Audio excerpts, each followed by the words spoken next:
आज हमारे Indian stock market में बहुत बड़ी सेलिंग आई हुई है। निफ्टी लगभग 800 पॉइंट नीचे गिर चुका था एक टाइम पे, लेकिन वहां से उसने थोड़ा बहुत रिकवर किया और 650 के आसपास उसने क्लोजिंग दी है। हम देख सकते हैं कि मेजर जो ओवरऑल क्या तो जो ये जो सेलिंग है सिर्फ हमारे इंडियन मार्केट में आ रही है, नहीं ऐसा नहीं है। जो जापान का जो एक इंडेक्स है निकी, है ना, वो लगभग पिछले 10 दिनों में 13% गिर चुका है। 10 से 15 दिनों में वो 25% गिर चुका है और ओवरऑल चेंजेस जो है उसमें अभी के हिसाब से 13% डाउन चल रहा है ना। और जो यूएस मार्केट है उसमें भी अच्छी खासी सेलिंग दिख रही है। डाउ जोन्स जो है वो 1.5% तक डाउन है। एसएनपी जो है वन लगभग 2% डाउन है। नेस्डेक भी 2% डाउन है।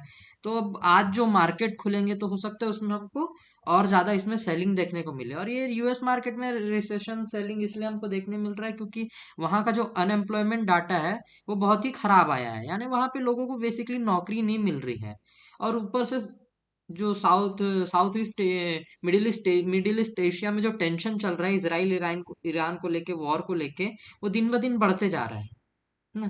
तो वर्ल्ड वॉर 3 के भी चांसेस है। इस कारण ओवरऑल हसन हमको ग्लोब में निगेटिव या सेलिंग देखने को मिल रही है। अब हम बात करें अगर हमारे आज के इंडियन स्टॉक मार्केट की, तो हम देख सकते हैं कि अच्छी खासी सेलिंग आई हुई है, सारे सेक्टरों में सेलिंग आई हुई है। ब्लड बाथ टाइप का सीन दिख रहा है यहाँ पे। फाइनेंस सेक्टर में एचडीएफसी बैंक जो है वो लगभग 2% डाउन है। आईसीआईसी बैंक 2% डाउन है। टेक्नोलॉजी सेक्टर में देखेंगे तो टीसीएस लगभग 3% डाउन है। इन्फी जो है वो लगभग 4% के आसपास डाउन है। टाटा मोटर्स ने तो बहुत अच्छी सेलिंग दिखाई है, 7% का डाउन है। इसमें आज हमने ट्रेड भी किया था, इसमें हमें अच्छा खासा प्रॉफिट बुकिंग हुई है। यूटिलिटीज की बात कर लें, पीएसयू बैंक्स की बात कर लें, सभी जगह ओवरऑल एसबीआई में 4% की गिरावट है ना। एचडीएफसी बैंक में हम देख सकते हैं आज उसका क्लोजिंग लेवल है 1615। तो हम एज एन ओवरऑल पूरा मार्केट को देखेंगे तो पूरा रेड है।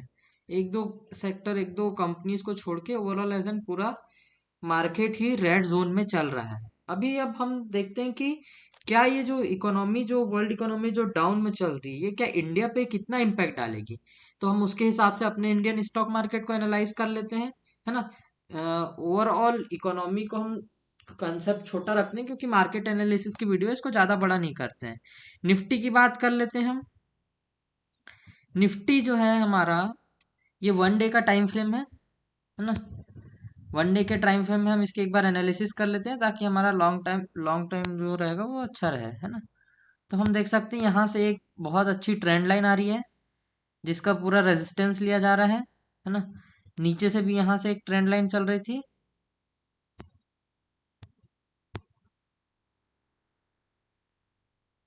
नीचे से भी यहाँ से एक ट्रेंड लाइन चल रही थी अच्छी सी, इसका ब्रेकडाउन आया है ना।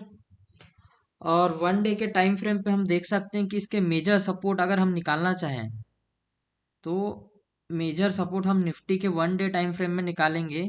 एक मेजर सपोर्ट निकल के आता है, इसको राउंड फिगर 24,000 कर लीजिए क्योंकि राउंड फिगर नंबर जो रहता है वो बहुत इंपॉर्टेंट रहता है। 24,000,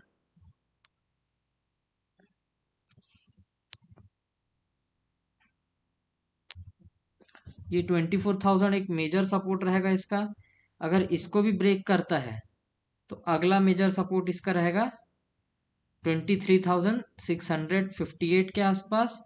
और अगर उसके भी नीचे आता है 1 डे के टाइम फ्रेम पे तो अगला मेजर सपोर्ट रहेगा इसका 300, 2300, 334, 23,334 मेजर सपोर्ट रहेगा।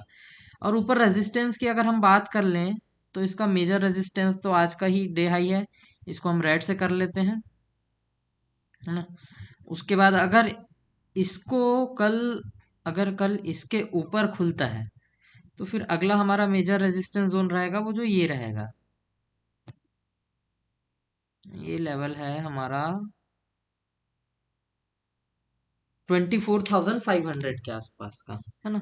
ये हो गई 1 डे पे हमारी एनालिसिस। अब देख लेते हैं ट्रेडिंग के हिसाब से हमारा 15 मिनट में क्या एनालिसिस बन के आ रहा है ताकि हम इंट्राडे लेवल पे उसको हम प्ले कर पाए।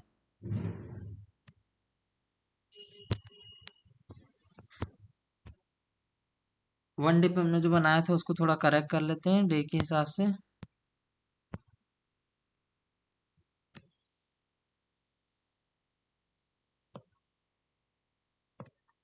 लेवल्स को करेक्ट कर लेते हैं, थोड़ा सा ऊपर नीचे करना पड़ रहा है। तो ऐसा है, अगर कल मार्केट इसके नीचे अगर गैप डाउन ओपन होता है तो गैप डाउन होते ही हमको ना ही सेलिंग करनी है ना ही बाइंग करनी है।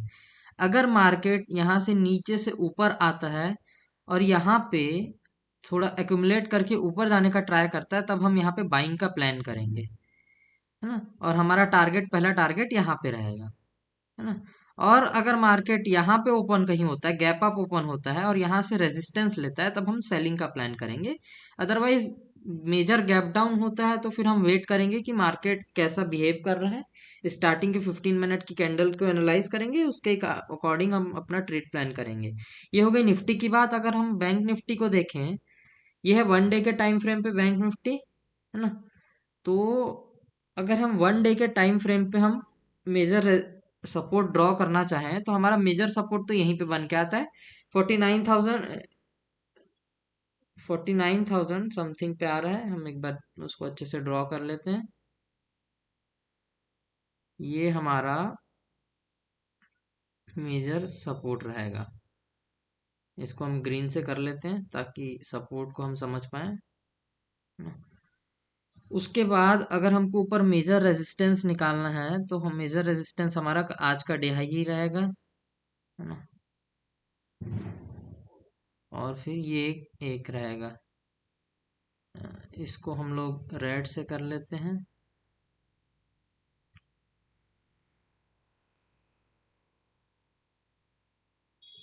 ये हमारा दूसरा रहेगा।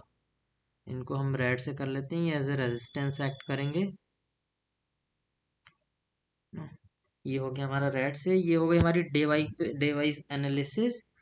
अब हम इसको छोटे टाइम फ्रेम पे देख लेते हैं ताकि हम इंट्राडे लेवल पे ट्रेड कर पाए, है ना। तो ये जो है हमारा, ये 200 EM है ना। इस पे अच्छा खासा रिजेक्शन लेके मार्केट नीचे आया हुआ है ना।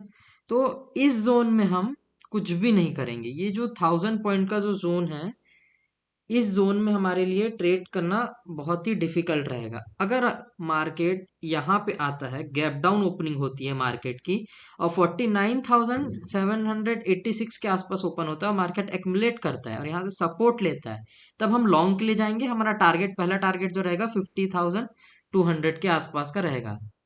ये हमारा पहला टारगेट रहेगा। ये यहाँ पे हमारा ये पहला टारगेट रहेगा, इस, है ना। और अगर इस और मार्केट कल गैप अप ओपन होता है तो 50,007 इसके आसपास हम ट्राई करेंगे कि हम सेलिंग का एक पोजीशन बनाए, है ना। क्योंकि मार्केट यहाँ से एक बार और रेजिस्टेंस ले सकता है। ये हो गया हमारे बैंक निफ्टी और निफ्टी के लिए analysis. Hope you like it. और अगर आप चैनल पे नए हैं तो हमें सब्सक्राइब कीजिए। Thank you for watching.